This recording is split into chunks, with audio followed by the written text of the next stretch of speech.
നമസ്കാരം. സർക്കാർ ജീവനക്കാരുടെ ശമ്പളം പോലും വരും കാലങ്ങളിൽ മുടങ്ങിയേക്കാമെന്ന ഒരു അവസ്ഥ നിലനിൽക്കുമ്പോൾ ആ പശ്ചാത്തലത്തിൽ ഇപ്പോൾ പല സർവീസ് സംഘടനകളും പെൻഷനെ കുറിച്ച് ചർച്ച ചെയ്യുന്നത് കാണുമ്പോൾ നമ്മൾക്ക് അത്ഭുതമാണ് തോന്നുന്നത്. എന്താണ് ഇവർ ശമ്പളം കിട്ടാൻ നാളെ ബുദ്ധിമുട്ടാകില്ലേ, പിന്നെ ഇപ്പോൾ പെൻഷൻ എന്താവണം എന്നതിനെ കുറിച്ച് പറയുന്നത് എങ്ങനെയാണ് നമുക്ക് പലപ്പോഴും തോന്നാറുണ്ട്. കാരണം സാധാരണ ഒരു പൗരൻ എന്നുള്ളതിൽ അവന് പെൻഷനുമില്ല, ഒന്നുമില്ല, ജീവിക്കുന്നവരാണ് സാധാരണ പൗരൻ. അപ്പോൾ ഈ സർക്കാർ ജീവനക്കാർ ഇപ്പോൾ പറയുന്നത് ഈ സ്റ്റാറ്റ്യൂട്ടറി പെൻഷൻ തിരിച്ചു കൊണ്ടുവരണം, കോൺട്രിബ്യൂട്ടറി പെൻഷൻ പാടില്ല, അത് പിൻവലിക്കണം എന്നൊക്കെയാണ് ഇപ്പോൾ ആവശ്യങ്ങൾ ഉയർന്നത്. എന്തായാലും അതിനെക്കുറിച്ചൊക്കെ ഒരുപാട് നിയമപരമായ തടസ്സങ്ങളുണ്ട്. ഗവൺമെൻറ് ഈ ഇടതുപക്ഷ ഗവൺമെൻറ് ഈ സ്റ്റാറ്റ്യൂട്ടറി പെൻഷൻ തിരിച്ചു കൊണ്ടുവരും, കോൺട്രിബ്യൂട്ടറി പെൻഷനെ ഞങ്ങൾ ഇല്ലാതാക്കും എന്നൊക്കെ പറഞ്ഞുകൊണ്ടാണ് അധികാരത്തിൽ വന്നെങ്കിലും ഇതുവരെയും അത്തരം കാര്യങ്ങളിലേക്ക് ഈ ഗവൺമെൻറ് ഇടപെട്ടില്ല. കാരണം അത് ഗുരുതരമായ സാമ്പത്തിക പ്രശ്നം ഉണ്ടാക്കും എന്നതുകൊണ്ടാണ്. മാത്രമല്ല, രാജ്യത്തിൻ്റെ കടക്കെണി കൂടിക്കൊണ്ടേയിരിക്കും എന്നതും ഇതിനകത്തുള്ള ഒരു പ്രധാന കാരണം തന്നെയാണ്. കാരണം ഈ കടമെടുത്തു കഴിഞ്ഞാൽ, ഗവൺമെൻറ് പലതരത്തിൽ കടമെടുത്തു കഴിഞ്ഞാൽ ആ കടമെടുക്കുന്ന തുകയുടെ 85% ഇതുപോലെ റവന്യൂ ചെലവിന് വേണ്ടിയിട്ട്, അതായത് ശമ്പളം കൊടുക്കാനും പെൻഷൻ കൊടുക്കാനും വേണ്ടി ഉപയോഗിക്കേണ്ടി വരുന്ന അവസ്ഥയാണുള്ളത്. അപ്പോൾ പിന്നെ എടുത്ത കടത്തിന് പിന്നെ പലിശ അടയ്ക്കാൻ പോലും കഴിയാത്ത അവസ്ഥ വരും. യഥാർത്ഥത്തിൽ കടം എടുക്കുന്നത് ശമ്പളം കൊടുക്കാൻ വേണ്ടിയിട്ടല്ല, അങ്ങനെ കടം കിട്ടുകയുമില്ല. പകരം നമ്മുടെ സംസ്ഥാനത്തിൻ്റെ ഭൗതിക സാഹചര്യങ്ങളുടെ വികസനത്തിന് വേണ്ടിയിട്ടെന്ന പേരിലാണ് ഇപ്പോൾ കടമെടുത്തുകൊണ്ടിരിക്കുന്നത്. അല്ലാതെ സർക്കാർ ജീവനക്കാർക്ക് ശമ്പളം കൊടുക്കാനൊന്നും പറഞ്ഞല്ല.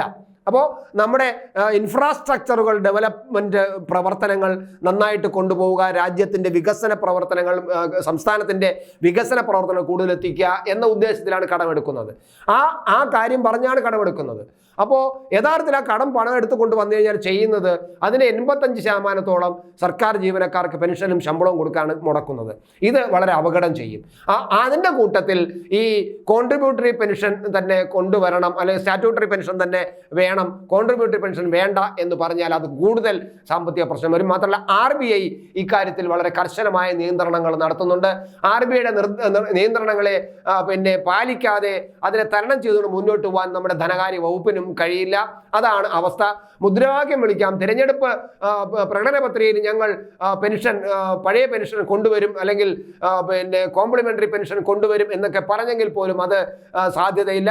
കോൺട്രിബ്യൂട്ടറി പെൻഷൻ കൊണ്ടുവരും എന്ന് പറഞ്ഞെങ്കിലും സാധ്യതയില്ല എന്ന് ഗവൺമെന്റ് തിരിച്ചറിഞ്ഞു കഴിഞ്ഞിരിക്കുന്നു. മാത്രമല്ല, നാരായണൻ കമ്മീഷൻ എന്നുള്ള കമ്മീഷൻ ഉണ്ടായിരുന്നു ഇവരെക്കുറിച്ച് പഠിക്കാൻ വേണ്ടിയിട്ട്. ആ കമ്മീഷൻ റിപ്പോർട്ട് ഗവൺമെന്റിനെ ഏൽപ്പിച്ചു കഴിഞ്ഞു. പക്ഷേ ഗവൺമെന്റ് ആ കമ്മീഷൻ റിപ്പോർട്ട് നടപ്പിലാക്കാതെ ഇങ്ങനെ വെച്ചുകൊണ്ടിരിക്കുകയാണ്. കാരണം വലിയ ബുദ്ധിമുട്ടാണ്. അവർ പറഞ്ഞത് ജനങ്ങളിൽ നിന്നും അല്ലെങ്കിൽ ജീവനക്കാരിൽ നിന്നും 10% കോൺട്രിബ്യൂഷൻ വാങ്ങുമ്പോൾ സർക്കാർ 10% കോൺട്രിബ്യൂഷനാണ് ഇപ്പോൾ കൊടുത്തുകൊണ്ടിരിക്കുന്നത്. അത് മാറിയിട്ട് 14% കോൺട്രിബ്യൂഷൻ സർക്കാർ ഇടണം. അപ്പോൾ ജീവനക്കാർക്ക് കുറച്ചും കൂടെ ആശ്വാസമാകും. അങ്ങനെ ചില നിർദ്ദേശങ്ങളാണ് വെച്ചത്. പക്ഷേ അതും അംഗീകരിക്കാൻ ഈ ഗവൺമെന്റിനെ കൊണ്ട് ഇതുവരെയും കഴിഞ്ഞിട്ടില്ല. എന്തായാലും ഈ സ്റ്റാറ്റ്യൂട്ടറി പെൻഷൻ തിരിച്ചു കൊണ്ടുവരികയാണെങ്കിൽ അത് കേരളത്തിന്റെ സാമ്പത്തിക സ്ഥിതിയെ വല്ലാതെ ബാധിക്കും എന്നതറിയാം.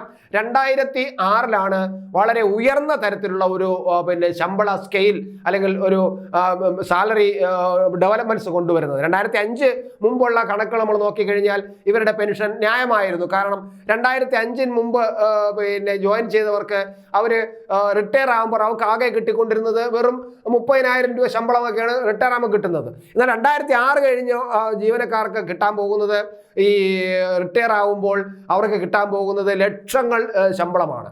അപ്പോൾ അവർക്ക് എന്തിനാണ് ഇത്രയും വലിയ പെൻഷനും എന്നത് ചോദ്യചിഹ്നമാണ്. 2005 മുമ്പ് 30,000 രൂപ വരെ ശമ്പളം വാങ്ങിച്ച് റിട്ടയർ ആകുന്നവർക്ക് മാന്യമായ ശമ്പളം പെൻഷൻ കൊടുക്കുക എന്നുള്ള ന്യായമായിരുന്നു. ഇപ്പോൾ ശമ്പള കമ്മീഷൻ ഭയങ്കരമായിട്ട് കൂട്ടുകയും ശമ്പള റേറ്റ് കൂട്ടുകയൊക്കെ ചെയ്തപ്പോൾ ഇപ്പോൾ ജോയിൻ ചെയ്യുന്നവർക്ക് പോലും 40,000-ഓളം രൂപ ശമ്പളം തുടക്കത്തിൽ തന്നെ കിട്ടുന്നുണ്ട്. അങ്ങനെയുള്ളവർക്ക് എന്തിനാണ് കോൺട്രിബ്യൂട്ടറി പെൻഷനല്ലേ വേണ്ടത് എന്ന വാദവും ഉയരുന്നുണ്ട്.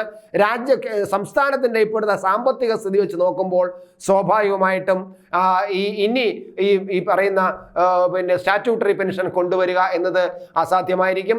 ഒരുപക്ഷെ ഈ ഗവൺമെന്റ് വോട്ട് കിട്ടാൻ വേണ്ടിയിട്ട് ഇവരുടെ കാലാവധി കഴിയുന്നതിന് തൊട്ട് മുമ്പ് ഈ കോൺട്രിബ്യൂട്ടറി പെൻഷൻ നടപ്പിലാക്കി എന്നുള്ള ഉത്തരവ് കൊണ്ടുവന്നേക്കാം. അങ്ങനെയാണെങ്കിൽ കേരളത്തിന്റെ എടുത്ത് കുഴിയിലിട്ട് പോകുന്നതിന് തുല്യമാകും എന്നാണ് സാമ്പത്തിക വിദഗ്ധന്മാർ പറയുന്നത്.